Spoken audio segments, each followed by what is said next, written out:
fellows, thank you, and may God bless you once again for joining me on Africa, my heritage TV. This, as usual, is your boy and your host, Kwame, the African child. Please, if today is your first time on this great platform, don't forget to hit on the subscription button to become part of this great channel. And please, after subscribing, kindly also hit on the notification bell icon to enable you to receive alert on all new videos that we are going to upload on this platform. Please use the like button under this video to also like the content to trigger the YouTube algorithm in promoting it further. And please finally use the share button to share this video to enable you to go across all social media platforms. And please recommend Africa, my heritage TV, to all your friends. Also, thank you, and may God bless you. Yeah, so I just wanted to show you how quiet my neighborhood is in the evening. Yeah, it is very chilling. The weather is very cold.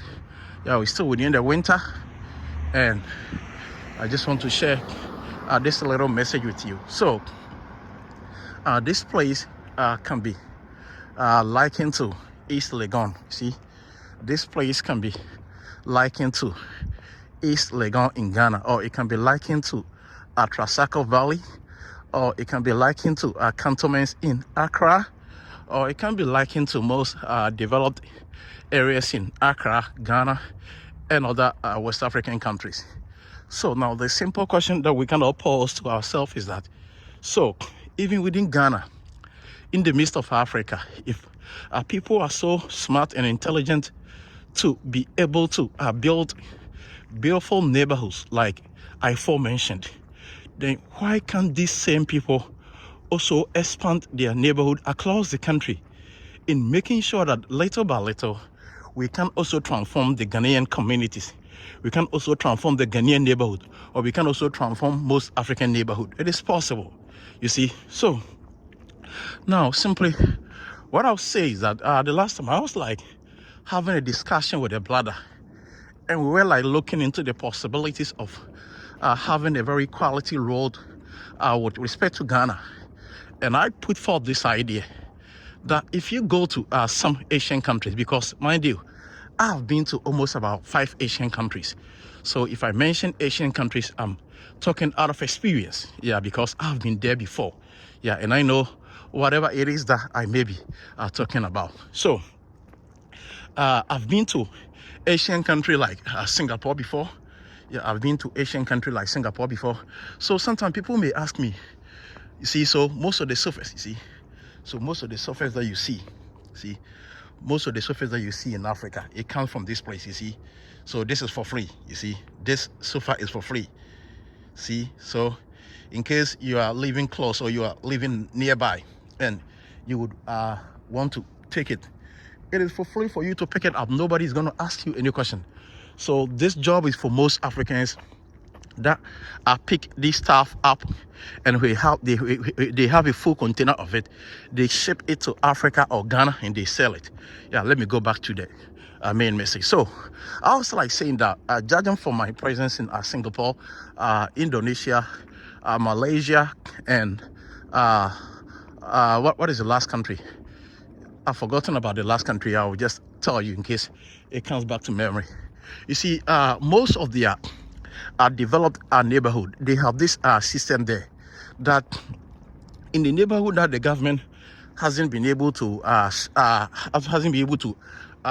put forth a good quality of road. You see, the neighborhood themselves, or the indigents, or the people living in that neighborhood, they have the right to come together to form an alliance and to make sure that they can reconstruct the neighborhood roads, and they can just go into terms and conditions with the government so that they can put a toll booth on that stretch of the road to make sure they can get back all their investment into the road. And after getting back their investment upon the roads, they just hand it over to the central government. So This system is mostly common in most Asian countries. You see, it's very common there in most Asian countries. So I was like telling this my friend that I think in Ghana we can also implement the same system, because we're living in a country that people are becoming rich overnight. You see, there's a lot of people that are becoming rich in my country, Ghana. You see, and we have many business moguls, you see, and most of these business men, or most of these rich men and women, they have the money, or they have the resources, or they have the investment to be able to combine together to construct most of the major roads in my own country, Ghana. Because I keep telling people the reason, especially my own country, Ghana, is behind trading is the fact that our roads are not more travel and our railway system are not good. So it is impeding trading. It is impeding the movement of people, you see. So I believe if the government can sit with people like that to brainstorm ideas as to how the government is going to give them some of the public roads for them to construct. They will just come together with their money. The government can sit down with almost, let's say, about 10 businessmen and women, and they can bring their money together, and per the agreement that they would have with the government, they can construct some of the public roads for the Ghanaian public. And after constructing the roads, they can put a toll booth on it, and they're going to make sure that they are going to claim back their investment in the public roads, let's say for 30 years, or let's say for 40 years. And after getting all the investment into the public roads and also having some profit on it, they can just turn back the road management to the government or to the public sector. It is also possible in most Asian countries, and I believe most African countries can also implement this same idea to help us to help us to modernize our road network in Ghana. You see, if you go to my own country, Ghana, in some constituencies or in some metropolis or in some municipalities, if you think even the road that is taking you to your house is in a deplorable state, and you would want to even fix it yourself, according to the assembly rules and regulations, according to the urban roads department laws that governs their functions. So according to the federal rules, you cannot do it by yourself as an individual, even though you are right to say the roads are not good, they are leading to accidents, they are leading to a lot of inhaling problems. So you would want to face it yourself as a private individual. The government, or per the laws that governs the public roads, says that you cannot even do it yourself, if even you have the money or you have the means to do so, without informing the central government for him to give you the permit or the authorization. And I see this to be unfair. I see this to be illogical. It doesn't make any sense to me here, because like now the government knows the roads are not good. He knows that the roads needs to be fixed, yet he keeps complaining that he doesn't have the money to fix these roads. And these roads are causing accidents. These roads are causing many lives to perish. And if a private individual has taken it upon himself to fix the roads, I think the government needs to be able to even place such a person like that. But for the government to say, if even you have your own money, you cannot fix it without our notice, you cannot fix it without our authorization, you cannot fix it without we giving you the permit, then I think it is quite pathetic and unfair, and it doesn't make any sense to me, like I said. And you see, sometimes I'm also not surprised the reason why the government or the municipal government will put forth such a posture. You know why? Because most African countries, the politicians are making money from the deplorable roads. They're making money from it, because now if all the roads in Ghana are fixed, mind you, if all the roads in Ghana are fixed, then that means they are not going to have the chances to fix the deplorable roads, in making sure that they can also corrupt themselves as a result of doing that. Because mind you, if a politician knows a road is in the deplorable state that needs to be fixed, that politician with the assembly can just inflate the prices, or it can inflate the money or the charge that the contractor will take to even fix that road. You see, they are going to inflate the prices, and corruption is going to bleed in such an instance.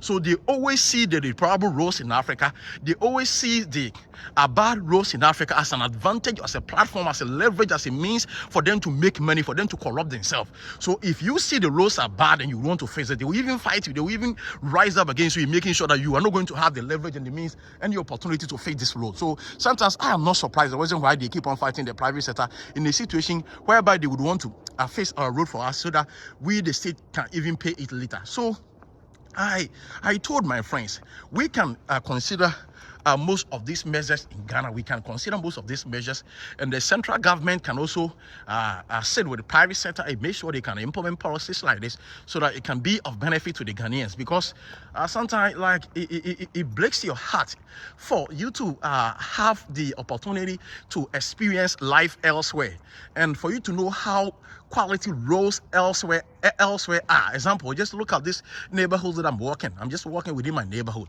and I'm telling you, even within my neighborhood, the quality of roads linking this neighborhood, we don't even have it in the two greatest cities in Ghana, that is Accra and Kumasi. Even by now, as I'm even talking, the two lanes that is linking the two economic cities in Ghana, that is Accra and Kumasi, is still in the deplorable state, you see. And those roads linking the two greatest cities in Ghana, that is Accra and Kumasi, cannot be compared to these roads in my neighborhood.